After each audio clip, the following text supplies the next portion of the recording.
Welcome to Rao Gari Illu. మరో ఆరోగ్యకరమైన కారపొడితో మేము ముందుకు వచ్చానండి.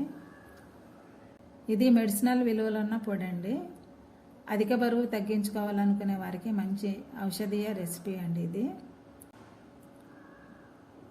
రండి ఈ హెల్తీ కారపొడిని ఎలా చేయాలో చూపిస్తాను.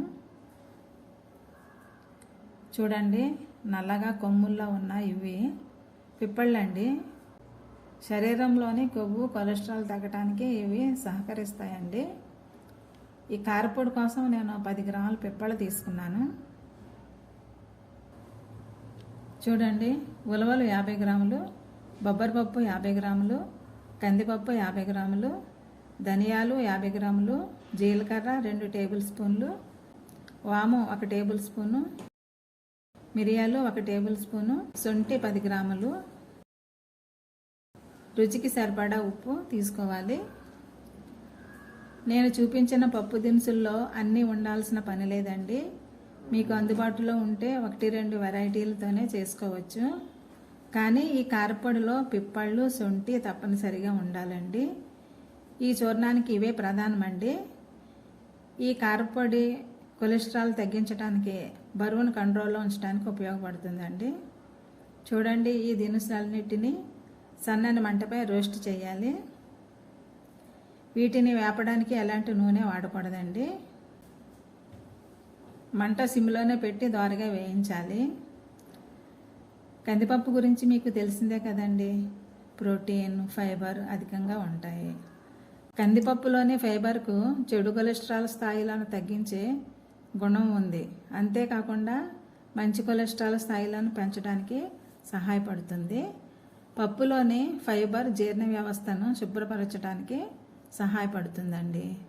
కందిపప్పులో ఉండే B complex, phosphorus, magnesium, potassium వల్ల దీన్ని సూపర్ ఫుడ్ అని కూడా అంటారు.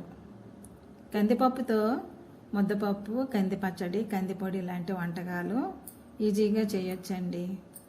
పైగా కందిపప్పుకి ఉన్న రుచి ఇంకే పప్పుకి ఉండదు కదా. ఇవన్నీ మీకు తెలుసు కదండి.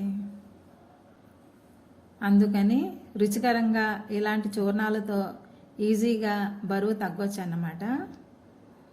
చూడండి, బొబ్బర్లు కూడా ఆరోగ్యానికి చాలా మంచివండి. వీటిలో కొవ్వు, క్యాలరీలు తక్కువగా ఉంటాయి. ఇవి బరువు తగ్గడానికి సహాయపడతాయి.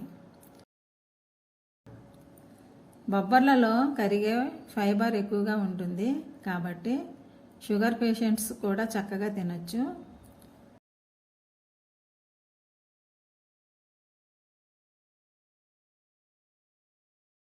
ఉలవలు కూడా శరీరానికి చాలా మేలు చేస్తాయండి. బరువు తగ్గటానికి ఉలవలు చాలా బాగా పనిచేస్తాయండి. వీటిని మన డైట్లో చేర్చుకుంటే అరుగుదల మెరుగవుతుంది. మలబద్ధకం, గ్యాస్ వంటి సమస్యలు తగ్గుతాయండి. వీటికి ఆకలిని పెంచే గుణం ఉంటుందండి. అందుకే పిల్లలకు అప్పుడప్పుడు ఉలవలతో చేసిన వంటలు పెడుతూ ఉండాలి.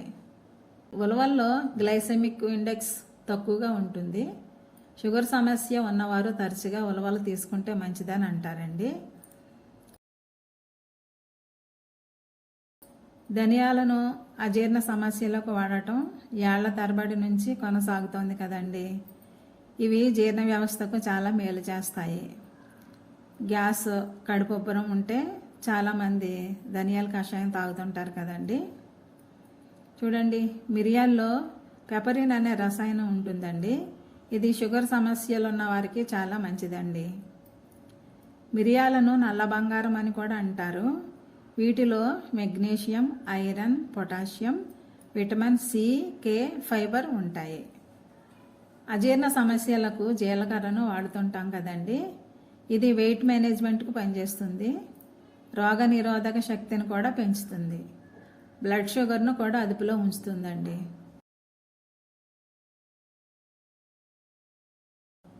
చూడండి, వాము మనం బజ్జీలకు తరచూ వాడుతూ ఉంటాం కదండి. రాత్రి పడుకునే ముందు గోరువెచ్చని నీటిలో వాము పౌడర్ కలిపి తాగితే జీర్ణ సమస్యలు తగ్గుతాయని మా అమ్మ చెప్తుండేవారు. కడుపుబ్బరం, త్రేన్పులు, జీర్ణ సమస్యల్ని దూరం చేయడంలో వామ్ వాటర్ బాగా హెల్ప్ చేస్తుందండి. ఇంతకుముందు వామార్కు అంటూ పల్లెటూళ్ళల్లో అమ్ముతుండేవారండి. నా చిన్నప్పుడు ప్రతి ఇంట్లోని ఈ వామటానిక్ బాటిల్స్ ఉంటుండేవి. మేము కూడా కొని వాడుతూ ఉండేవాళ్ళం అండి. మన కారపొడి ప్రధాన ఇంగ్రీడియంట్స్ అండి ఇది. పిప్పళ్ళను లాంగ్ పెప్పర్ అంటారండి. వీటి రుచి మిరియాలకు దగ్గరగా ఉంటుందండి. ఇవి శరీరంలోని వేడిని తగ్గిస్తాయి. మైగ్రేన్ కూడా దివ్య ఔషధం అంటారండి. గుండె ఆరోగ్యానికి, కిడ్నీ సమస్యల నివారణకు చాలా మంచిదండి. పిప్పళ్ళను వేయించి పొడి చేసి సైంధవ లవణం కలిపి అన్నంలో కూడా తింటారు. ఇలా చేస్తే స్థూలకాయాన్ని తగ్గించుకోవచ్చని పెద్దలు చెప్పేవారండి. అజీర్తి సమస్యలకు, బరువు, పొట్ట తగ్గటానికి ఈ మధ్య నేచురల్ ట్రీట్మెంట్ నిపుణులు పిప్పళ్లను ఆహారంలో భాగం చేసుకోమని చెప్తున్నారండి.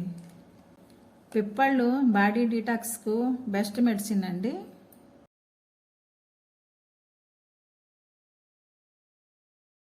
సొంటి కూడా ఆరోగ్యానికి చాలా మంచిదండి.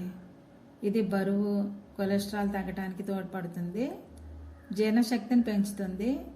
రక్తంలోని షుగర్ స్థాయిని కూడా నియంత్రిస్తుందటండి.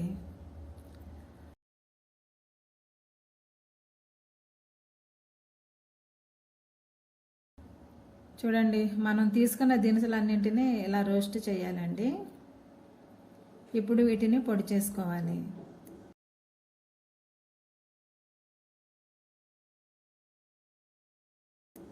దీనికోసం పొడిగా ఉన్న మిక్సీ జార్ తీసుకోండి.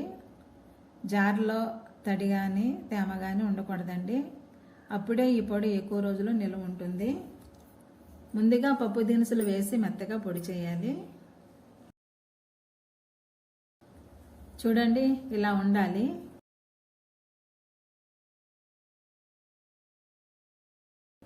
దీన్ని ఓ ప్లేట్లోకి తీసుకోవాలి.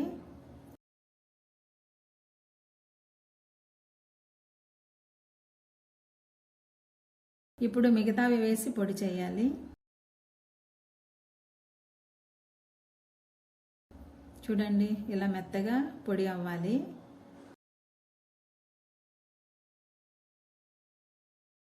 దీంట్లో మొదట పట్టిన పొడిని కూడా కలిపి మరోసారి బాగా కలిసేలా మిక్సీ పట్టండి. చూసారా, పప్పు పొడి, స్పైసెస్ పొడి బాగా కలిసింది.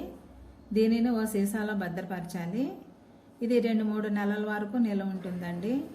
బరువు తగ్గాలనుకునేవారు, షుగర్ సమస్యలు, జీర్ణ సమస్యలు ఉన్నవారు బేషుగా ఈ పొడిని తినేయొచ్చండి.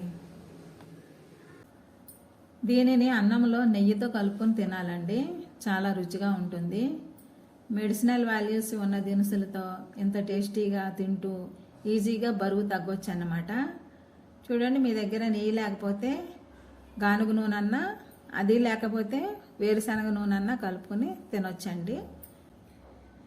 ఈ పొడితో ఇంకా అనేక ఆరోగ్య సమస్యలు తగ్గించుకోవచ్చండి. నేను తీసుకున్న ఇంగ్రీడియంట్స్లో ఇంకా అనేక ఔషధ విలువలు ఉన్నాయండి. వాటిల్లో కొన్ని మాత్రమే చెప్పాను. ఈ చూర్ణం వల్ల శరీరంలో పలు సమస్యలు నియంత్రణలో ఉంటాయి. ఇది చిన్న పెద్ద అందరికీ నచ్చుతుందండి. మొత్తం అన్నం అంతా ఈ పొడితో తినకపోయినా మొదటి 2 ముద్దలు దీంతో తింటే చాలండి. చాలా ఆరోగ్యం. ఈ పొడిని ఇడ్లీ, దోశ, మనం టిఫిన్స్ దేనిలోనైనా రోజు 1 స్పూను తింటే చాలా మంచిదండి. ఈ పొడిని రోజు తీసుకున్నా మనకి ఎలాంటి అనారోగ్యం కలగదండి. ఈ పొడి చేస్తున్నప్పుడు నాకు ఒకటి అనిపించిందండి, మన వంటిల్లే పెద్ద క్లినిక్ అని. దీనికి వాడినవన్నీ మన కిచెన్లో ఉండేవే కదండి. నిజంగా మన ఆరోగ్యం మన చేతుల్లోనే ఉంది. ఏమంటారు మరి? మీరు కూడా ఈ పొడి తప్పకుండా ట్రై చేయండి. ఎలా వచ్చిందో నాకు కామెంట్ చేయండి. ఈ వీడియోను లైక్ చేయండి, షేర్ చేయండి, వెంటనే సబ్స్క్రైబ్ చేసుకోండి. మరిన్ని మంచి రెసిపీస్ కోసం నా ఛానల్ రావు గారి ఇల్లు ఫాలో అవ్వండి. Thank you for watching my channel.